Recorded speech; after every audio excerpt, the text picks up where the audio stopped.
Hi friends, నేను మీ కిరణ్. ఈరోజు ఈ వీడియోలో ఒక 2 మిస్టీరియస్ స్టోరీస్తో మీ ముందుకు వచ్చేసాను. వీడియోని పూర్తిగా చూడండి, చాలా ఇంట్రెస్టింగ్గా ఉంటాయి. వీడియోలోకి వెళ్ళే ముందు మన ఛానల్ని కొత్తగా చూస్తున్న వాళ్ళు ఛానల్ని సబ్స్క్రైబ్ చేసుకోవడం మాత్రం మర్చిపోకండి. ఇక లేట్ చేయకుండా వీడియోలోకి వెళ్ళిపోదామా? Let's start the video.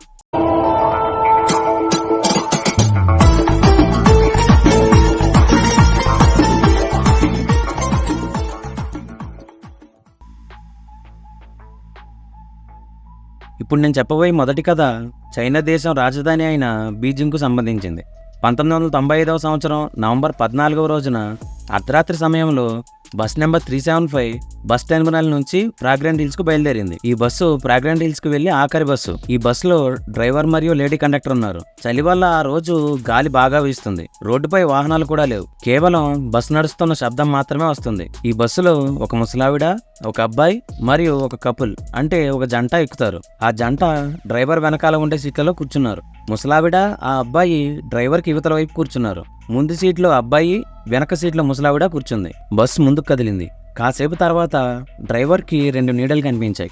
ఇద్దరు బస్సు ఆపమని చెయ్యి ఊపుతున్నారు. డ్రైవర్ మాత్రం బస్సుని ఆపకుండా అలాగే వెళ్ళబోతాడు. ఎందుకంటే వీరు బస్ స్టాప్ వద్ద కాకుండా వేరే దగ్గర బస్సును ఆపమన్నారని. సాధారణంగా డ్రైవర్లు స్టాప్ వద్దనే బస్సును ఆపుతారు, మార్గం మధ్యలో బస్సును ఆపడం చేయరు. కండక్టర్ మాత్రం డ్రైవర్ కు ఫ్రాగ్రెంట్ హిల్స్ కు వెళ్లేది ఇదే లాస్ట్ బస్ కాబట్టి ఆపమని అడుగుతుంది. డ్రైవర్ కూడా ఈ విషయం అర్థం చేసుకుని బస్సుని ఆపుతాడు. బస్సులో ఎక్కేటప్పుడు మాత్రం ఆ ఇద్దరు ఒక మూడో మనిషిని భుజాలపై మోసుకుని ఎక్కుతారు. ఆ మూడో వ్యక్తి మొహం మాత్రం కనిపించడం లేదు, ఎందుకంటే తలపై ఉన్న వెంట్రుకలు మొహాన్ని కప్పేస్తున్నాయి. ఈ ముగ్గురు కనిపించడానికి కొంచెం విచిత్రంగా ఉన్నారు. వాళ్ళు కింగ్ డైనాసిటీ రాజుల కాలం నాటి బట్టలు వేసుకుని ఉన్నారు. వారి మొహం కూడా ఉండాల్సిన దానికన్నా ఎక్కువ తెల్లగా ఉంది. బస్సులో ఉన్న ప్యాసింజర్లు మాత్రం భయానికి గురై కండక్టర్కి ఫిర్యాదు చేయడం మొదలుపెట్టారు. కండక్టర్ మాత్రం వారు బహుశా ఏదైనా మూవీ లేదా డ్రామాలో పనిచేసి నేరుగా బస్సు ఎక్కి ఉంటారని, రాత్రి అవడంతో డ్రెస్ చేంజ్ చేసి ఉండకపోవచ్చని నచ్చ చెబుతుంది. బస్సులో ఉన్న ముసలావిడ మాత్రం మాటిమాటికి వెనక్కి తిరిగి చూస్తుంది. గాలి బాగా వీస్తుంది. కిటికీలు తెరుచుకుని ఉండడం వల్ల గాలి వల్ల ఒక రకమైన శబ్దాలు వస్తున్నాయి. ముసలావిడ మాత్రం వెనక్కి తిరిగి ఆ ముగ్గురు ప్యాసింజర్లను చూస్తూ ఉంటుంది. ఆ ముగ్గురు ప్యాసింజర్లు మాత్రం తమకి ఏమీ పట్టనట్టు నిశ్శబ్దంగా కూర్చొని ఉంటారు. బస్ కదులుతూ ఉంది. డ్రైవర్ మరియు కండక్టర్ ఇద్దరు ఏవో మాట్లాడుకుంటూ నవ్వుతున్నారు. 4 స్టాపుల తర్వాత ఆ జంట బస్ నుంచి దిగిపోతారు. ఆ జంట దిగిన కాసేపటికే ముసలావిడ ఆ అబ్బాయి మీద అరవటం మొదలు పెడుతుంది. నువ్వు నా పర్సు దొంగిలించావని పోలీస్ కంప్లైంట్ చేస్తా అని అరవటం మొదలు పెట్టింది. డ్రైవర్ మరియు కండక్టర్లు ఎంత నచ్చ చెప్పినా వినడం లేదు. అబ్బాయి మాత్రం నేను పర్సు దొంగతనం చేయలేదని నన్ను నమ్మమని మొరపెట్టుకుంటాడు. అయినా సరే ముసలావిడ బస్సు ఆపాల్సిందే అని అరవటం మొదలుపెట్టింది. ఇక లాభం లేదని డ్రైవర్ నెక్స్ట్ స్టాప్ లో బస్ ని ఆపగానే ముసలావిడ ఆ అబ్బాయి చేయి పట్టుకుని కిందకి దింపింది. ఆ అబ్బాయి మాత్రం కోపంతో లాస్ట్ బస్ నుంచి నన్ను ఎందుకు దింపావని మరియు పోలీస్ స్టేషన్ ఎక్కడుందని అడిగాడు. ఆ ముసలావిడ మాత్రం బస్సు కంటి నుంచి కొంచెం దూరంగా వెళ్లే వరకు ఆగి నెమ్మదిగా ఆ అబ్బాయితో, అబ్బాయి నేను ఈ రోజు నిన్ను కాపాడానని చెప్పింది. ఆ అబ్బాయికి ఏమీ అర్థం కాలేదు. ముసలావిడ అప్పుడు నెమ్మదిగా,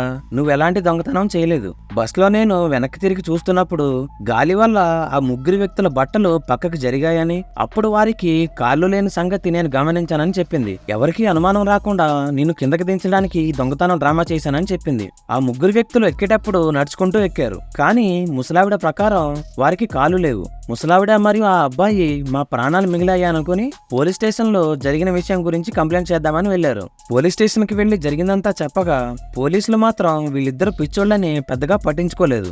ఆ తర్వాత రోజు ఆ చివరి బస్సు ఫ్రాగ్రెంట్ హిల్స్ కు రాలేదని, ఎక్కడికి వెళ్లి ఉంటుందని వెతకడం మొదలు పెట్టారు. ఆ తర్వాత మీడియా వాళ్ళు ఆ ముసలావిడిని మరియు ఆ అబ్బాయిని లైవ్ లో ఇంటర్వ్యూ చేస్తారు.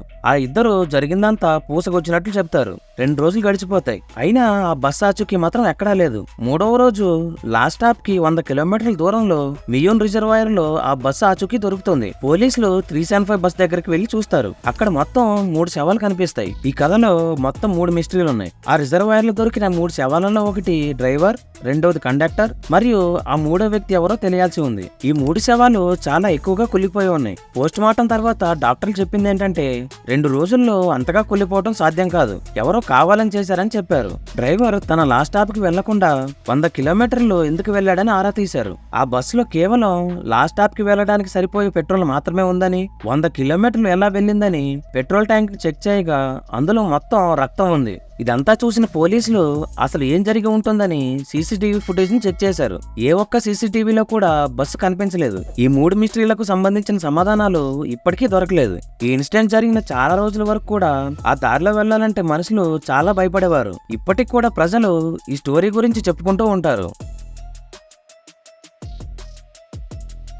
కేవలం ఒక్క రాత్రిలోనే రాయబడ్డ ప్రపంచంలోనే అతి భయంకరమైన పుస్తకం ఈ డెవిల్స్ బైబుల్. మధ్యయుగంలో రాసిన అతిపెద్ద పుస్తకం ఈ డెవిల్స్ బైబుల్. దీనికి కోడెక్స్ గిగాస్ అని ఇంకో పేరు కూడా ఉంది. కోడెక్స్ గిగాస్ అంటే ఒక పెద్ద పుస్తకం అని అర్థం. ఈ పుస్తకాన్ని ఒక డెవిల్ లేదా సైతాన్ రాశాడని అంటారు. ఈ పుస్తకం ఈ రోజుకి కూడా మ్యూజియంలో భద్రపరిచి ఉంది. ఈ పుస్తకం యొక్క పొడవు 92 సెంటీమీటర్లు, వెడల్పు 50 సెంటీమీటర్లు మరియు మందం వచ్చేసి 22 సెంటీమీటర్లు ఉంది. ఈ పుస్తకం యొక్క కవర్ కూడా దృఢంగా చెక్కబోర్డుతో తయారు చేయబడ్డాయి. ఈ చెక్కబోర్డును లెదర్ కవర్ కప్పి ఉంటుంది.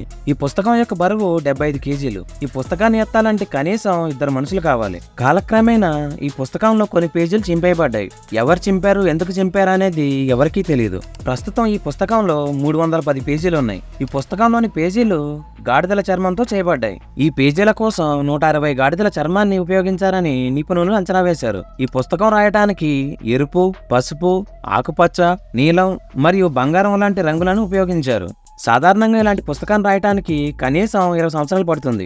ఇంకొంతమంది నిపుణులు 30 సంవత్సరాలు కూడా పట్టొచ్చని అంటున్నారు. విచిత్రం ఏంటంటే ఈ పుస్తకం కేవలం ఒక్క రాత్రిలోనే రాయబడింది.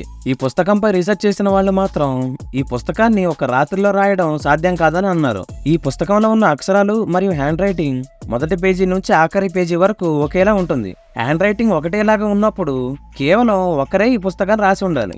ఇప్పుడు నేను ఈ పుస్తకం ఎందుకు రాయబడింది, ఆ పుస్తకంలో ఏం రాసి ఉంది, అలాగే ఈ పుస్తకాన్ని చదివితే ఏమైనా అవుతుందా అనే ప్రశ్నలకి సమాధానం ఇవ్వబోతున్నాను. 13వ శతాబ్దంలో బొహేమియా ప్రాంతంలో ఒక క్రైస్తవ సన్యాసి ఉండేవాడు. అతని పేరు హెర్మన్ ది రెక్లెస్. ఒక రోజు ఈ సన్యాసి తాను ఉంటున్న మఠం యొక్క నియమాలను ఉల్లంఘించాడు. ఒక సన్యాసి మఠం యొక్క నియమాలను ఉల్లంఘించడం ఒక పెద్ద నేరం. ఈ విషయం ఆ సమయంలో ఉన్న రాజుకు తెలుస్తుంది. నియమాలను ఉల్లంఘించినందుకు ఈ సన్యాసికి ప్రతిగుండగానే సమాధి కట్టమని ఆదేశిస్తాడు. ఎలాగో మరణించబోతున్నానని తెలిసిన సన్యాసి తనకు ఒక అవకాశం ఇస్తే కేవలం ఒక రాత్రిలో మనుషులకు ఇప్పటి వరకు ఉన్న జ్ఞానాన్ని నేను ఒక అద్భుతమైన పుస్తకంగా రాస్తాను. నా వల్ల పోయిన ఈ మఠం యొక్క పరువును ఈ పుస్తకం ద్వారా తీసుకువస్తాను. ఒకవేళ పూర్తి చేయలేకపోతే మీరు శిక్ష విధించండి అని రాజుకి సందేశం పంపుతాడు. రాజు కూడా సరే అని ఉదయం వరకు సమయం ఇస్తాడు. సన్యాసి పుస్తకం రాయడం మొదలు పెడతాడు. అర్ధరాత్రి అవుతుంది, కానీ పుస్తకం కొంచెం కూడా పూర్తి అవ్వలేదు. ఈ పుస్తకాన్ని తాను ఖచ్చితంగా ఉదయం వరకు పూర్తి చేయలేను అన్న విషయం అర్థమవుతుంది. ఆ సమయంలో అతను ఒక ప్రత్యేక పూజ చేశాడు. ఆ పూజ దేవుడి కోసం చేయలేదు, సైతాన్ కోసం చేశాడు. పూజ తర్వాత సైతాన్ అక్కడికి వచ్చినప్పుడు నాకు ఒక అద్భుతమైన పుస్తకం రాయడంలో సహాయం చేయమని అడుగుతాడు. నా ఆత్మకి బదులుగా ఈ పుస్తకాన్ని రాయమని సన్యాసి సైతాన్తో ఒప్పందం కుదుర్చుకుంటాడు. సైతాన్ సరే అని ఆ రాత్రి మిగిలిన కొన్ని గంటల వ్యవధిలోనే ఆ పుస్తకాన్ని రాసి ఇస్తాడు. ఈ పుస్తకం యొక్క మొదటి 2 పేజీల్లో ఇబ్రూ భాష యొక్క ఆల్ఫాబెట్స్ ఉన్నాయి. మిగతా పుస్తకం మొత్తం లాటిన్ భాషలో రాసి ఉంది. ఈ పుస్తకంలో ఎక్కువ భాగం బైబిల్నే రాయటం జరిగింది. బైబిల్ కాకుండా ఒక పేజీలో ఒక పక్క స్వర్గం లాంటి ఒక నగరం మరియు ఇంకో వైపు సైతాన్ బొమ్మ ఉంది. కొన్ని పేజీలు వైద్యానికి, మ్యాజిక్ ట్రిక్స్ కి మరియు ఎక్సార్సిజం కి సంబంధించినవిగా ఉన్నాయి. ఈ పుస్తకంలో కొన్ని పేజీలు ఓల్డ్ లాటిన్ లో ఉండడం కారణంగా పూర్తిగా ఎవరు చదవలేదు. ఈ పుస్తకాన్ని చదివిన వారికి ఏదో ఒక చెడు జరుగుతుందని కొన్ని పుకార్లు కూడా ఉన్నాయి. కొన్ని థియరీల ప్రకారం ఇది సైతాన్ను గొప్పగా చూపించే పుస్తకం అని ఇల్యూమినాటి అనే సంస్థ ఈ బుక్ లో ఉన్న రహస్య సందేశాలను ఫాలో అవుతుందని చెప్తారు. కాకపోతే ఈ థియరీలకి ఎలాంటి ప్రూఫ్స్ లేవు. కానీ ఈ పుస్తకం మాత్రం ఈ రోజుకి కూడా మ్యూజియంలో భద్రంగా ఉంది. సన్యాసి పుస్తకం రాసిన తర్వాత కొన్ని సంవత్సరాల పాటు అక్కడి మఠంలోనే ఈ పుస్తకం ఉండేది. ఆ తర్వాత ఒక లైబ్రరీలో ఈ పుస్తకాన్ని ఉంచారు. 1594 సంవత్సరంలో అప్పటి రాజు తన వద్ద ఒక మంచి కలెక్షన్ గా ఉండాలని ఈ పుస్తకాన్ని ఉంచుకున్నాడు. ఆ తర్వాత జరిగిన యుద్ధాల్లో స్వీడిష్ ఆర్మీ ఆ రాజును ఓడించి అక్కడి సంపదను తీసుకున్నారు. ఆ సమయంలో స్వీడిష్ ఆర్మీ మొదటిసారి ఆ పుస్తకాన్ని చూసింది. ఒక మనిషి కూడా ఎత్తలేని భారీ పుస్తకం అక్కడ ఉండడం చూసి తమ వెంట తీసుకెళ్లిపోయారు. ప్రస్తుతం ఈ పుస్తకం స్టాక్హామ్ లోని నేషనల్ లైబ్రరీ ఆఫ్ స్వీడన్ లో భద్రపరిచి ఉంది. ఈ డెవిల్స్ బైబిల్ పుస్తకం మీద మీ అభిప్రాయాన్ని కామెంట్ చేయండి. సో ఇది ఫ్రెండ్స్ ఇయాల్టి వీడియో. ఈ వీడియో మీకు నచ్చిందని అనుకుంటున్నాను. ఈ వీడియో కనుక మీకు నచ్చినట్టయితే వీడియోని లైక్ చేయండి. అలాగే మీ ఫ్రెండ్స్ అండ్ ఫ్యామిలీ మెంబర్స్కి షేర్ చేయండి. ఈ 2 మిస్టరీ స్టోరీస్లో ఏ స్టోరీ మీకు బాగా నచ్చిందో కింద కామెంట్ చేయండి. ఇలాంటి మరెన్నో ఇంట్రెస్టింగ్ ఇన్ఫర్మేటివ్ వీడియోస్ కోసం మన ఛానల్ని సబ్స్క్రైబ్ చేసుకోండి. నెక్స్ట్ మరో ఇంట్రెస్టింగ్ వీడియోతో మళ్ళీ కలుద్దాం. జై హింద్.